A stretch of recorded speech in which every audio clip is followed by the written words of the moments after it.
I find it fascinating that salespeople don't ask things like, what, if anything, haven't we discussed about your personal or business financial situation that you would like to talk about now? About 97% of the time, nothing happens. But it's that 3% that I'm really looking at.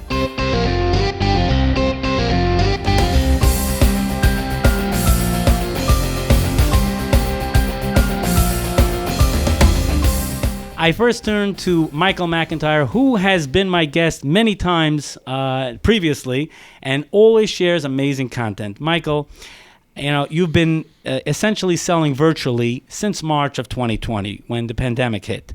How has your team at Investors adapted to stay connected with its clients and its prospects? Thanks, Yitzchok, and congratulations on the new show. Good luck. Thank you. It's been a crazy 11 months now, and the first thing that we did was we made sure that all of our people were safe. There's been several months where with the rise in COVID throughout the Northeast, we were really concerned about the well-being of our own people, and we took remediation ways to make sure that our folks were safe and could do their job effectively.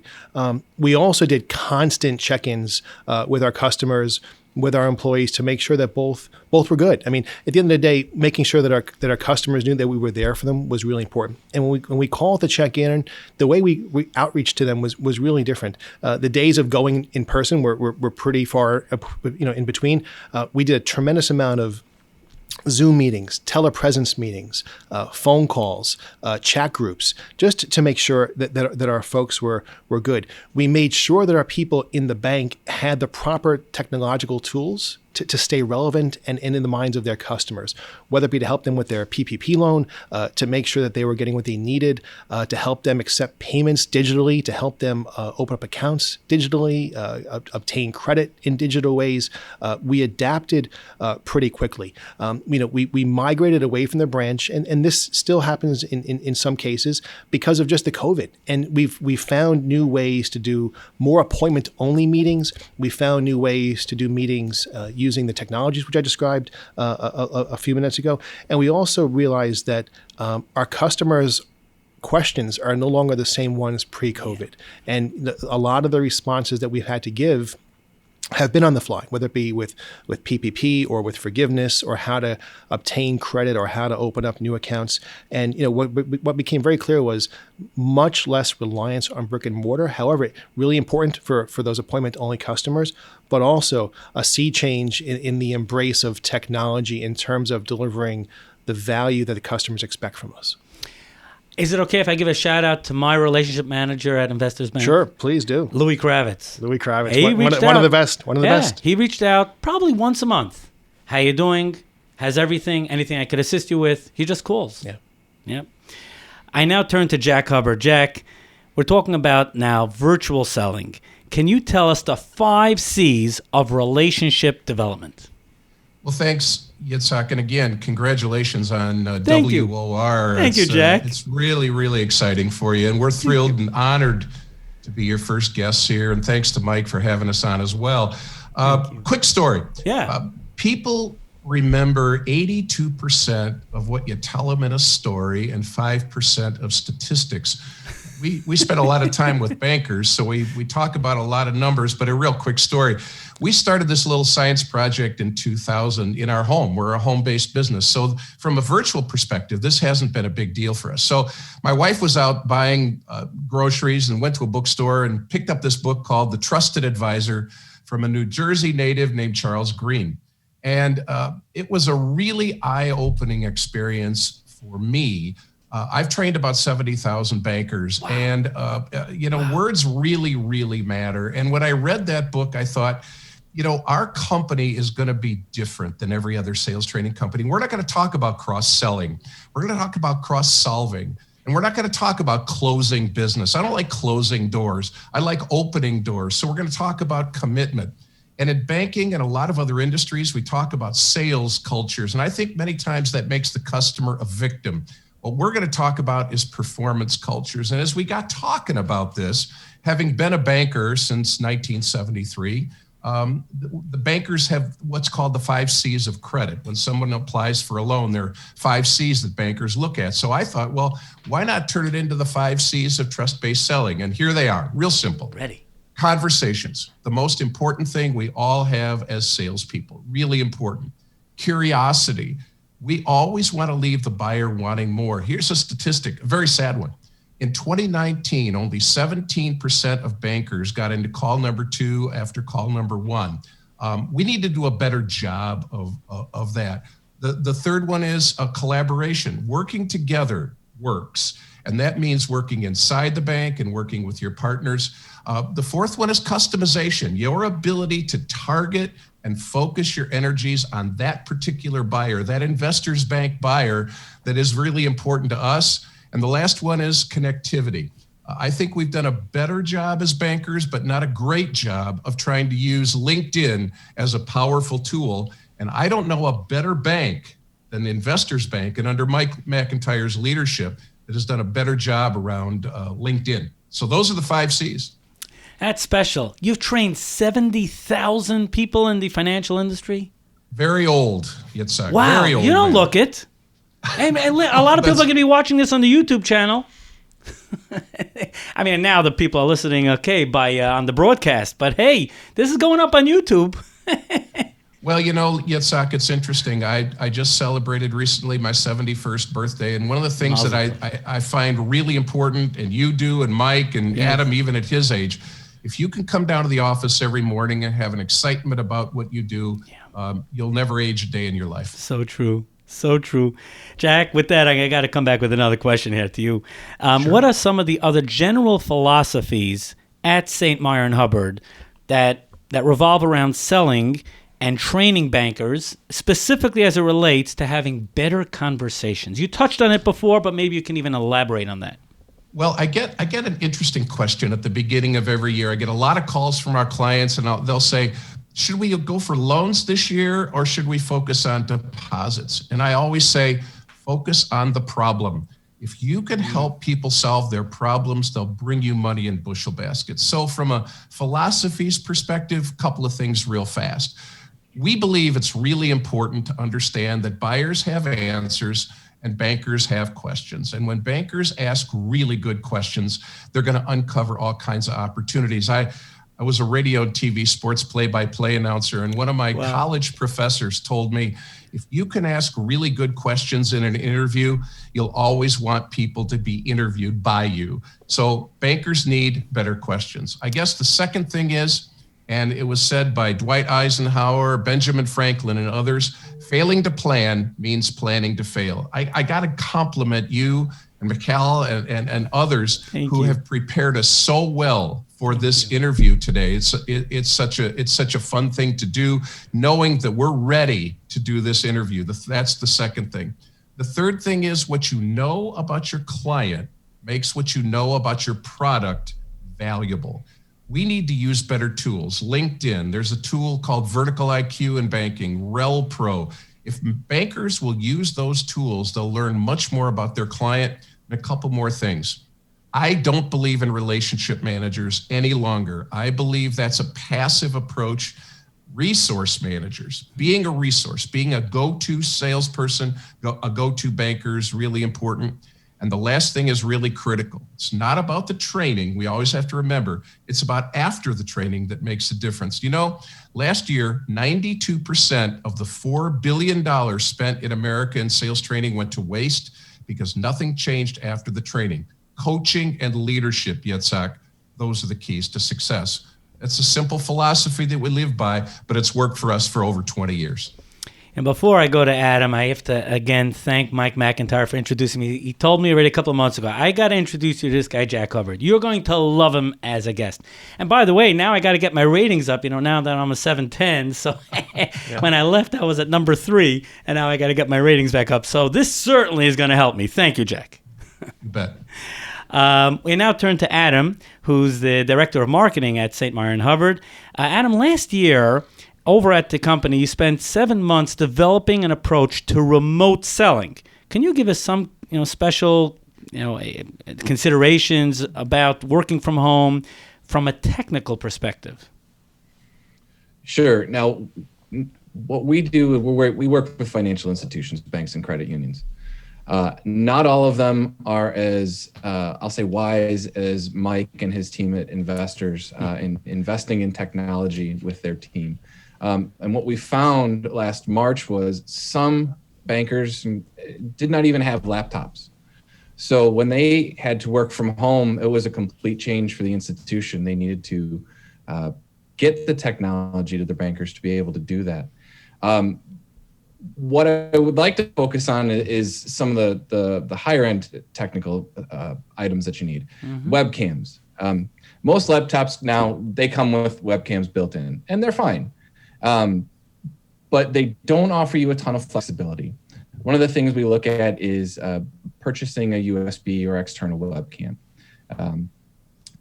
You want to get yourself a better angle. You don't want your client looking up your nose while you're trying to have a call. So having that external webcam gives you that flexibility to sort of move around a little bit. Lighting is really, really important. We've been on calls with people, and unfortunately, they don't realize the light behind them, light from the windows, turns them into a shadowy figure, and you can't see their face. It's really important. We can't be face to face. It's really important to at least be able to see someone's face when you're having that conversation. So you want to try to turn yourself away, use that diffused light, move yourself away from the windows. If you can't do that, one of the things you consider is ring light. They're available all over. Amazon has them, Best Buy. If you can't get out, but Amazon will deliver it right to you, and they're less than $100. They're great. Some nice to haves, not necessary to haves. External microphone. Again, webcams, your laptops, they come with built-in microphones, and they'll be just fine. In fact, the AirPods that you get from your phone that you probably got 4 or 5 pairs laying around in your house, those are great. Microphones on those sometimes are better than the external microphones you can get at a Best Buy. Again, a nice to have, not necessary. We love a dual monitor setup. When you're on a call remotely, you want to be able to have the focus on your client right in front of you. But if you need to pull up some documents, having that available to you on a second monitor is a really, really great, nice to have. It's really important now that we've gone virtual to know your system. We like Zoom. Zoom's a great platform. Other people prefer WebEx, Microsoft Teams. There's lots of great systems out there, but it's really important to know the system, know what you can do in it. IT departments internally have likely done a great job over these last several months of bringing their teams up to speed on how to do virtual meetings, how to get logged into the system. The platforms themselves often offer some great how-to videos, but the real resource, and Yitzchok, you know this, it's YouTube. Yeah. If you can go out to YouTube and find videos from actual users who are in the software, that's a perfect resource for you. You'll probably get more knowledge from that than you will from the platform itself. One thing we find that we really, really like is the whiteboard feature and the annotation feature within these platforms. People are visual. Yeah. It's fine to hear me say, talk through a term sheet or whatever, but if I can write something down on the screen, and even in some cases pass control to you as the participant, it's a great advantage. Get the user involved, not just me talking to you. Bring some involvement from that other end. Another secret that we really like, on the PC, it's Control tab, and on the Mac, it's Command tab. That's for seamless switching. When you're on a call and you've got a bunch of documents up, you don't want to be minimizing these documents to switch back and forth. It's really, it just doesn't look right. You don't look as professional as you could. Use the Command tab feature, and it'll just switch from document to document really, really smoothly. And the last thing I'll talk about, it's the hidden gem of virtual meetings, and that's the record feature.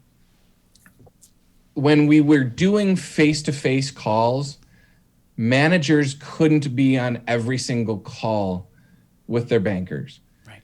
With virtual meetings now and the record feature, they can be on every call with every banker. The other advantage as a banker, it really allows for you to actively listen to your client or prospect.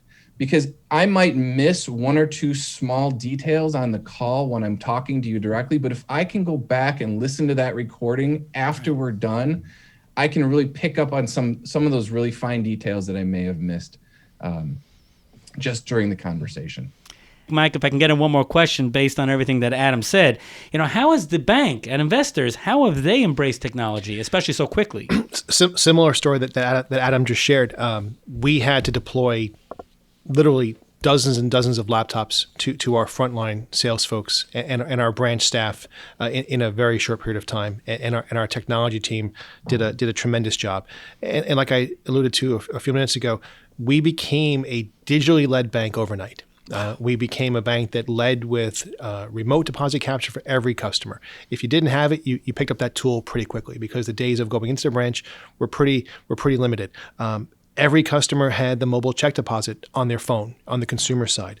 We made sure that we were still able to open up accounts for consumers and businesses online, and converted that process from being a paper-based process in a branch to a completely virtual and digital process. And then lastly, we really embraced our drive-throughs, and this really has relevance to New Jersey. Our drive-through window became a selling channel because customers were less comfortable coming into a branch, but they were comfortable to come in their car and sit at the drive-through and literally do transactions, not just to deposit. Tell us behind the glass. But also have a conversation in some cases. And so, for us, that was a big change. And of course, like I said before, moving to appointment only, giving the customer options and making sure that, again, like I said before, having their safety as our paramount deliverable. Everything else was a very distant second. Tonight's show, Virtual Selling, Adapting to a New Remote World, presented by Investors Bank and St. Meyer and Hubbard. Thank you so much for joining me here on Mind Your Business. Michael, I understand that you have recently opened 2 branches during the pandemic, one in Williamsburg, right, Brooklyn, New York, and one in Forest Hills, Queens, New York. What kinds of technological changes did you put in place? Are there any differences in the branch layout? What about the fact that Investors is building and repositioning branches while other banks have literally closed? And you walk down Kings Highway in our neighborhood, a lot of prominent banks they're just gone. The brick and mortar are gone. How has the pandemic changed the strategies at Investors Bank? The timing was interesting, of course. We were probably one of the very few financial institutions to actually open up new de novo branches during COVID. The one up in Williamsburg, 236 Broadway, and then the one over in Forest Hills, 10801 Queens Boulevard. In addition to a major acquisition. That's right, and we closed on a trade with Gold Coast Bank in the late first quarter, second quarter of last year. One of the things that we have done as a firm in the last 2 years that I've been there is really invest in technology across the entire bank. In the branch, when you go up there, you'll notice that everything is very modular. It's very plug and play in terms of the layout. We can move furniture around. We could curate the branch to the needs of the customer at that moment. Mm-hmm. You'll notice that there's no longer a teller line. There's no longer a traditional teller station. And it's really meant to be more open and inviting to our customers. A lot of the customers expect a different experience than the branch that you and I grew up with in the 80s and 90s. And so we've made the branch technologically modern and current, yet still delivered by some really great people. It's been something that has been a work in progress for several years. The timing was great, and then it came out during this time because it really showed the communities that were engaged. But it's also very inviting, and we've seen some good foot traffic in terms of evaluating us in the new communities, giving us the opportunity to tell our story, and being delivered by some really great people. Now, Michael, you're one of the leaders in embracing digital lending.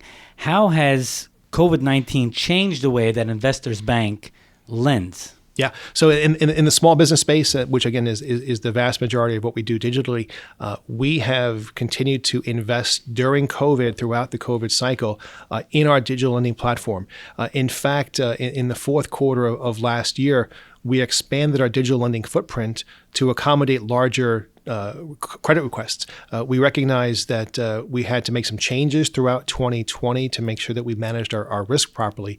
Once we had that resolved, we made it very clear to our branch colleagues and to our customers that we are open for business for small businesses outside of the traditional PPP that everybody keeps talking about, but really looking for ways to provide credit solutions to our customers in new and meaningful ways, recognizing that we had to make some changes during COVID in terms of some of our risk guidelines, but also saying to our customers, if you're serious about looking to apply for credit, we have a solution that is in near real time, ready to give you an offer.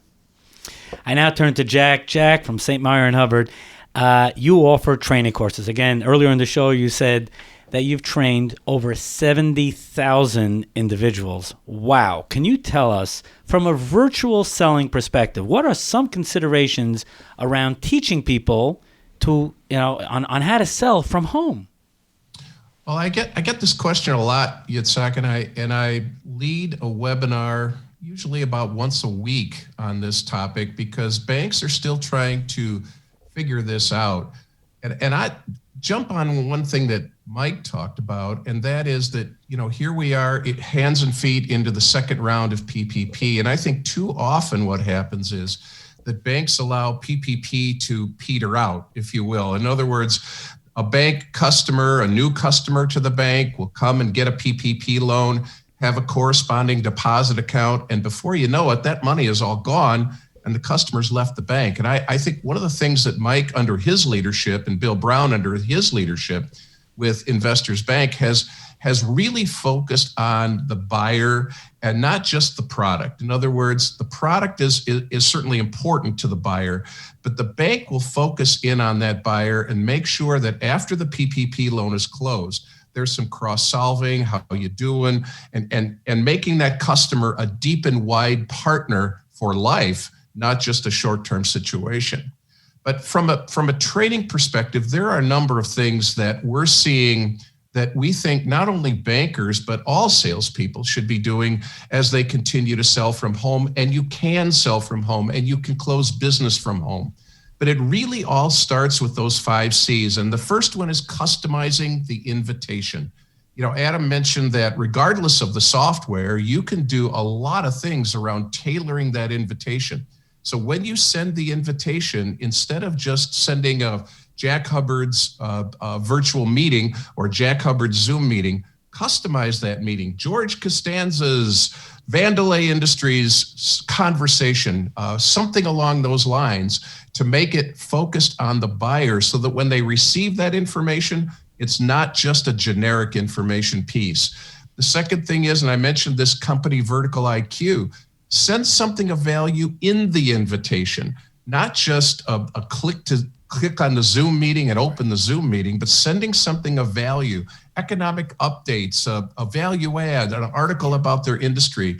Those are really, really important. So then the buyer accepts your invitation. What are you going to do now? Well, how about sending them an email with some thought starter questions that can really focus the buyer and saying, well, this banker is really, really different than the ones I've seen.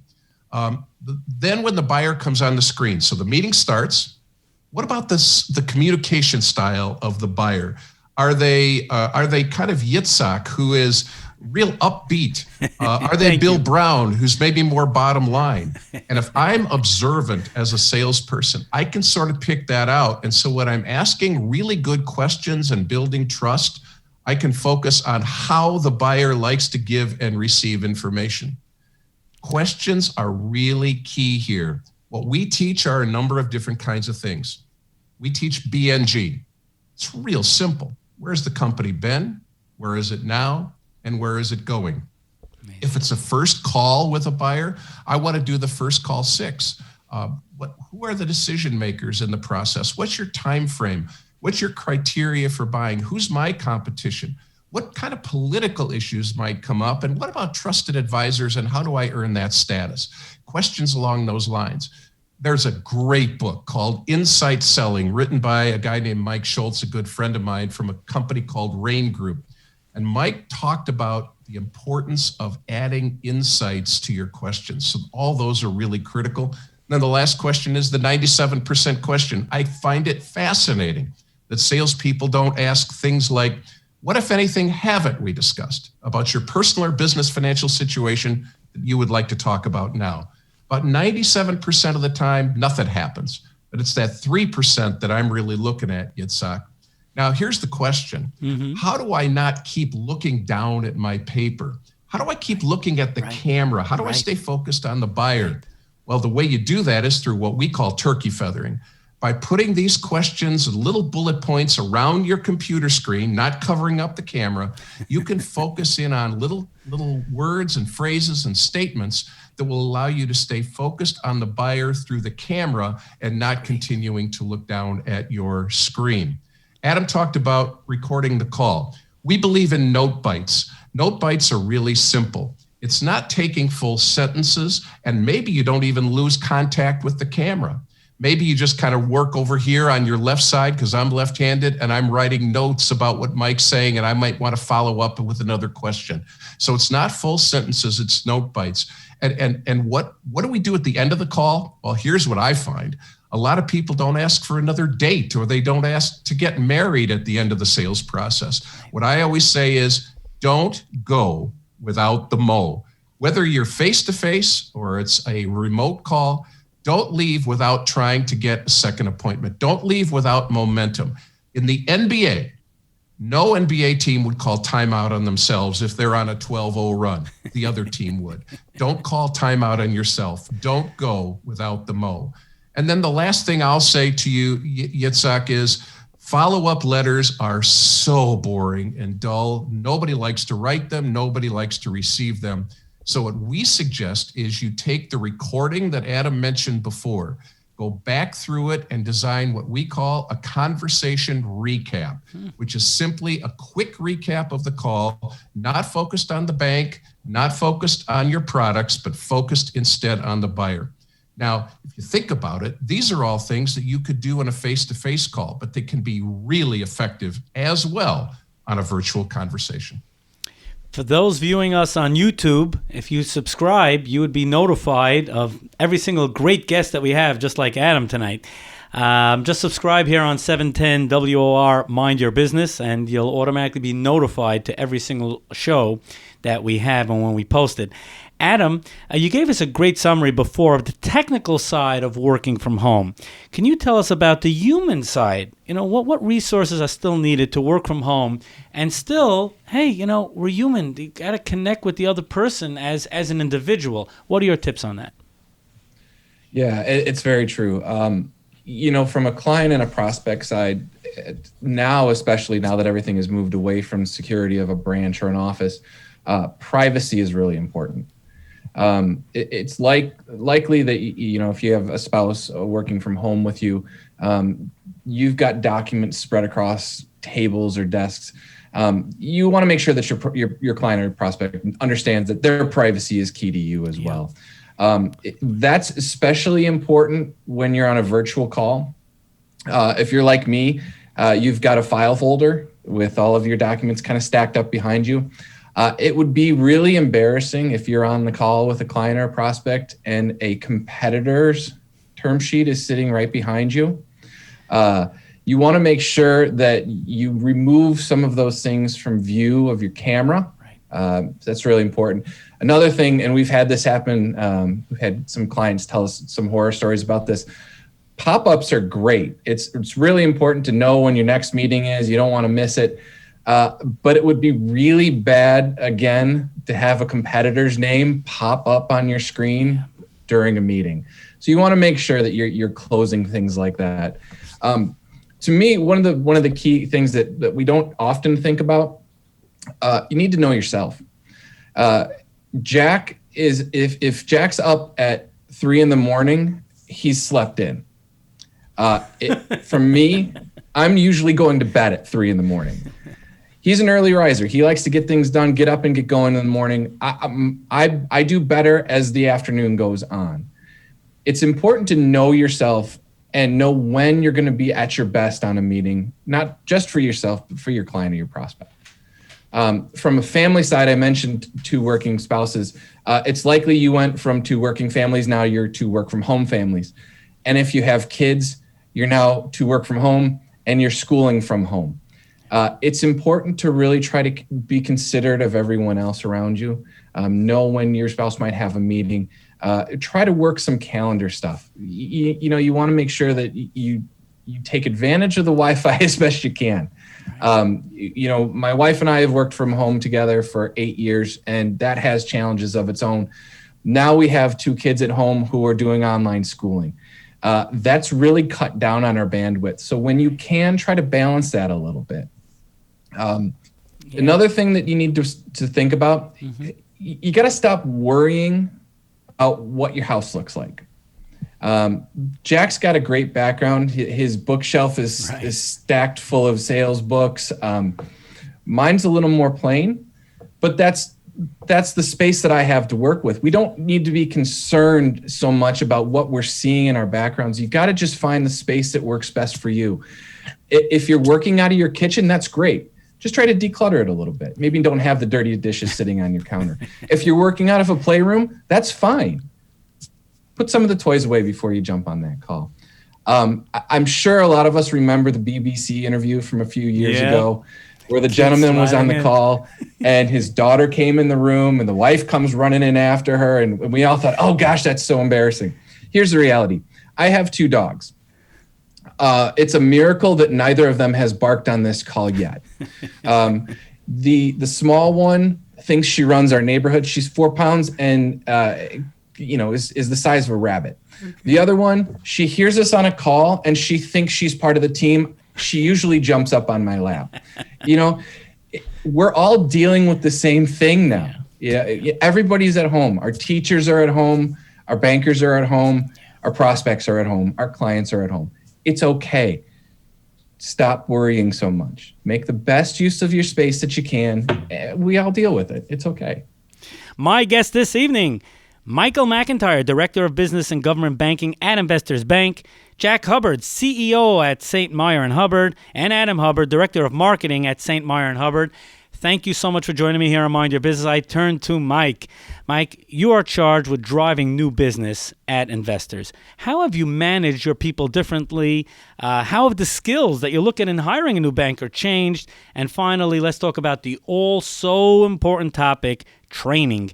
How has training changed in light of the virtual reality, I guess? Great questions and a lot to discuss. We continue to hire during this cycle right now, and as I've said over the last couple of years with you on the show, we're building out a great business bank, and we had a great 2020 despite COVID. Wow. But in terms of hiring, especially since let's say the middle of March through now. The 4 skills that we continue to emphasize and spend much more time teasing out from our candidates when we're talking to them are adaptability. If there's anything that we've learned in the last year is the need to be adaptable to the environment that we're dealing with. And so in talking to candidates, talking to folks that are contemplating joining us, we've asked them how they've adapted in their own performance over the last year. Humility. I think Adam did a really good job in talking about the need to demonstrate credibility in these new medium that we're using for communicating with our customers. And so it's much more of a challenge to create empathy and a connection with somebody, I feel, virtually, but it can be done, and it can be done very, very effectively. Embracing change. If we haven't done that by now, then just leave it behind. We move on from that candidate. And I got to tell you that the more you introduce technology into the equation, the higher the demand for being human. These technologies are great and they allow us to do our job, but at the end of the day, it's still being delivered by another fellow human being and by a professional, hopefully, in that regard. We were exceptionally fortunate in 2020. I kid Jack all the time. He was literally my last supper of 2020. He and I and Adam had dinner probably mid to late February in Short Hills after we had just wrapped up a month of training our folks under Jack's guidance how to use LinkedIn, their sales navigator tools, which we feel are really a great way for us to maintain connections not only with our customers, which is a key driver, but also for ways to build out our networks with leaders in our communities, and with our prospects. And Jack, at that point, in the basically the midwinter, literally weeks before COVID landed on us, helped us to use technology in ways to connect that with the humility and the humanity that I talked about a few minutes ago. And we have been successful in marrying them. We've married the technology on the lending side. We've married the technology on using our LinkedIn tools and our Navigator tools to connect. And I got to tell you, from my perspective, given that today, essentially, 4 out of 5 of my customer appointments are still done virtually, we would not have been as well off as we have been had we not had some of this training that was just blind luck in terms of the timing of when it landed. And when I talk to my teams, on a weekly basis as a group or individually, the first thing I ask them is how many connections or how many outreaches have you made through some of these tools? Not how much have you sold. How often are you communicating? How often are you having those emotional conversations? Touch points, yeah. And so for us, that's really been a key driver this year. Mike, have any of the strategies or objectives changed as a 21? Now, the answer is, of course, yeah. I understand that. But I guess specifically, are you seeing any changes in the expectations of clients that they have of their bank? Sure. I mean, for us, it's we look at it from a data set. Our call volumes in our contact centers are up exponentially. That's a fact, right? So customers are using the phone to reach out to us. Our digital meetings, our virtual meetings are up 10x compared to where they were in the pre-COVID. Foot traffic, as you would expect, is down in our branches. Drive-through traffic in our drive-throughs in New Jersey is up, right? It's highly correlated to essentially what has been the theme of the last year, which is the embrace of technology across nearly every single vertical in our country. And from learning and development to how you're delivering financial services to how you're ordering your food and everything in between, we have continued to see the expectations of our customers change as those competitor sectors, whether it be retail or food services, find new ways to take care of their customers, and those expectations bleed into our space. In the few minutes we have remaining, and with very, very special guests, Michael McIntyre of Investors Bank, Jack Hubbard and Adam Hubbard of St. Meyer and Hubbard. Of course, thank you so much for joining me here on Mind Your Business. I turn to Jack. Jack, you talk about value. What can salespeople do to provide value in an ongoing basis in a virtual way? When I train in a classroom, and I do still remember that I did that at one point, I always tell people that I got a 4.0 in my education. I'm very proud of that. Nice. I got a 2.0 in high school and a 2.0 in college. And I don't think you have to be all that smart to do a great job with clients. You just have to have a great heart.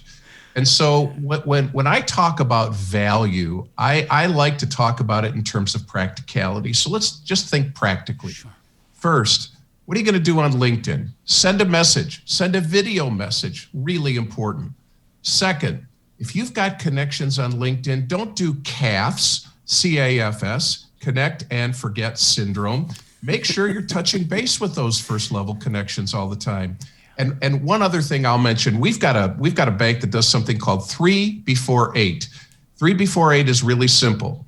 Bankers every day, 5 days a week, send 3 emails to clients, prospects, and centers of influence, referral sources, to land in their inbox before 8 a.m. 3 before 8. Nice. Really simple. Nothing about the bank. It's all about value. And the last thing I'll mention about value is Investors Bank. Every morning, I get something from Investors Bank called Morning Juice. It's a quote, it's a short article, but it gets my day off in a very, very positive way. Amazing. Jack, you've tailored specific training programs, for it was rolled out at Investors, but for business bankers, which rolled out literally in the days prior to when COVID-19 hit. Can you please tell us about it? Sure.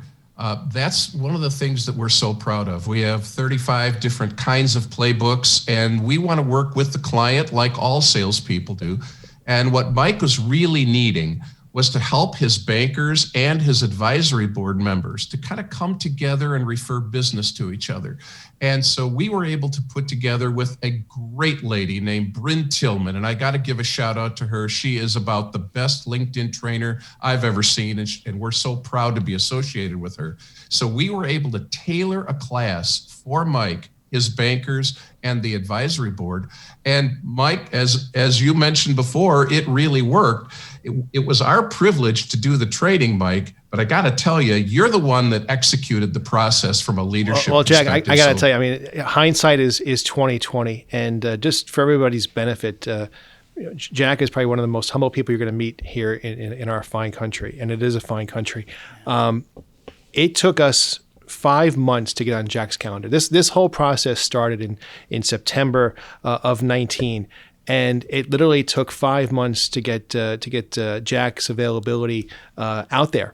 We basically were waiting for Jack to be available to help us with our people. And like I said before, we were literally wrapping up our modules towards the 3rd or 4th week of February, having dinner up in Short Hills, and a week and a half later, the world fell apart. And for us as a bank, really what we did during the month of February was really marrying our in-person customer sales practices and engagements and married that with digital, not knowing essentially in 30 days, the way we engage and interact with our customers, that we would have to be doing this. What was really the takeaway for us, though, was, and Jack kind of touched on it a moment ago, is the learnings were valuable day one. So you leave a training course at 4 o'clock, or actually during the training, being able to outreach to a customer or a prospect in real time with these new technologies, with these LinkedIn types of solutions or Navigator solutions, and literally watching people in a room in real time, our customers, our advisory board members, our bankers, making connections in a room with each other. Or making connections with prospects, and not with the goal of selling, but with the goal of connecting. And then to Jack's point, though, but making sure you follow up. And what is that value proposition in terms of, okay, you've got your foot in the virtual digital door. How do you now convert that into an opportunity for at least a conversation? And gosh, those conversations since the middle of March have not been in person. And had we not had some of this technological training and this innovation training, we would have been at a much more serious disadvantage. Yeah. As we approach the close, we introduce a new format where we get to hear the brilliance of our guests from the lens of each guest picking from their initials. So, Mike McIntyre, I'm going to turn to you to pick from, well, you're MM, so it's a pretty easy choice. Easy one. Yeah. And then, of course, we're going to turn to Jack Hubbard. You get your J or your H, and Adam Hubbard, A or H, sharing in 1 minute or less a tip, a takeaway that the listeners of Mind Your Business can take with them and be successful. For me, it's motivation. I wake up every day motivated to do something better. And as our CEO says, my goal is not to be better than you, but to be better for myself today than I was yesterday, to be a bit more better. I am motivated, and I encourage my teams to be motivated in reaching out to our customers, to our prospects, to our members of our community, and share the war stories that we've been through. Build that credibility. Continue to further your branding and your presence, but be motivated. Love what you do. And I love what I do, and I love working for this bank. And I come in every day with the motivation of how can I do better for myself? How can I do better for our customers? How can I do better with our partners? Jack is a great partner. And how can I do better for the bank? And for me, it's all about motivation and just being consistent in that regard. We now turn to Jack. You got 2 choices here, J or H. Well, I'm going to do both, if you don't mind. Sure. JH is just hurry. I met a banker a long time ago who taught me a great phrase. In the absence of value, price is always the issue. So today, this year, just hurry. Hurry to provide value. What we're experiencing right now is not going to go away. Even when we go back to the office, the virtual skills that you're hurrying to learn are going to benefit you in the long run as well as your customer. And when you wake up every morning, you get to your desk, the first thought has got to be, who can I have a value-based, trust-based conversation with today? If you do that, you won't ever have to worry about the competition. You'll be the competition. Amazing. And finally, we turn to Adam Hubbard. Yeah, so mine is, I think, sort of a nice compliment to the two of you, and it's always hustle. I teach my son's baseball team, and when you're teaching 10, 11, 12-year-old kids, they make mistakes. What I always tell them is, don't compound that mistake by putting your head down and not hustling. If you hustle after the ball, you can still make that play. The same is true in business. We've all had to adjust to a new virtual environment. And the ones who are successful in adjusting are hustling. They're the ones who are taking the effort to go out and learn the new software. They're going out, they're learning from YouTube. They're hustling. They're trying to do their best for themselves, their clients, and their prospects. So that's my advice. Always hustle. Special thank you to Michael McIntyre, Director of Business and Government Banking at Investors Bank, Jack Hubbard, CEO of St. Meyer & Hubbard, and Adam Hubbard, Director of Marketing at St. Meyer & Hubbard. Well, this wraps up another great edition of Mind Your Business. Have a successful week.